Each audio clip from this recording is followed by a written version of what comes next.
students, good morning. This is B.R. Shankar. Now we discuss about liquefaction of helium by using Kapitza's method. Helium was the last gas to be liquefied because its invention temperature is 34 Kelvin.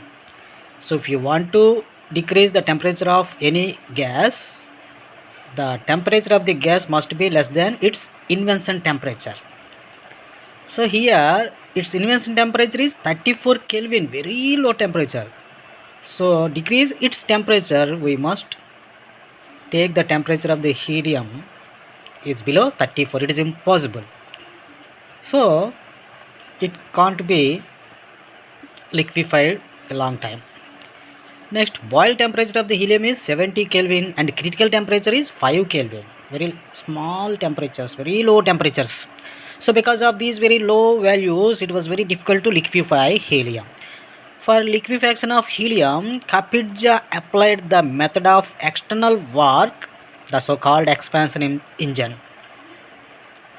Kapitza's method is advantageous in the sense that it dispenses away with liquid hydrogen. No require of liquid hydrogen. That is one advantage. And another advantage is that there is no need to use any lubricant. Okay, there is no need of any lubricant to liquefy the helium by using Kapitza's method. So the figure, Kapitza's method liquefying will be as shown in figure. In this method, gas is compressed to about a pressure of 30 atmospheres by compressor P. So the helium gas is compressed about a pressure of 30 atmospheres. So the heat of compression is taken out by flowing cold water through a jacket surrounding a portion of the tube through which the compressed gas flows. So when we compress the helium, the temperature of the helium must be increased. So that heat of compression is taken out by flowing cold water through a jacket surrounding a portion of the tube through which the compressed gas flows. The compressed gas is then pre-cooled to about minus 208 degrees Celsius by passing it through a liquid air, that is nitrogen bath, where nitrogen is boiling under a reduced pressure. Okay, the compressed gas is then pre-cooled to about minus 208 degrees Celsius. How can it be possible? It is by passing it through a liquid nitrogen bath. That nitrogen is boiling under a reduced pressure to get this low temperature.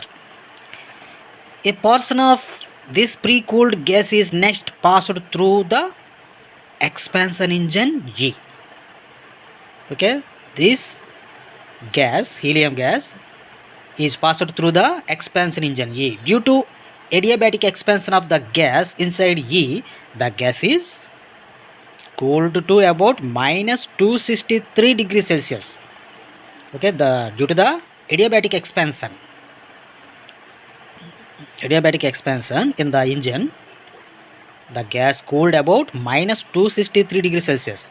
The remaining portion of the gas is cooled on its way to the expansion valve N by the first part of the gas that is already cooled to minus 260 degrees Celsius and rises up in the counter current heat exchanger. In the counter current heat exchanger, the two parts moves in opposite direction and cooled with each other. The second parts get cooled and after expansion at the valve N gets liquefied and is collected inside a Dewar flask D. The liquefied helium is collected inside a Dewar flask D. The remaining unliquefied part of the second part of gas goes back to the compression through heat exchanger and the entire process is repeated again and again until a sufficiently large amount of liquid helium is obtained. So cyclically the process is done and the sufficient helium is liquefied. Liquid helium is stored in a triple Dewar flask. First surrounded by liquid hydrogen flask. This flask is its turn is surrounded by liquid air flask. Okay, so that is the protection to the liquefied helium.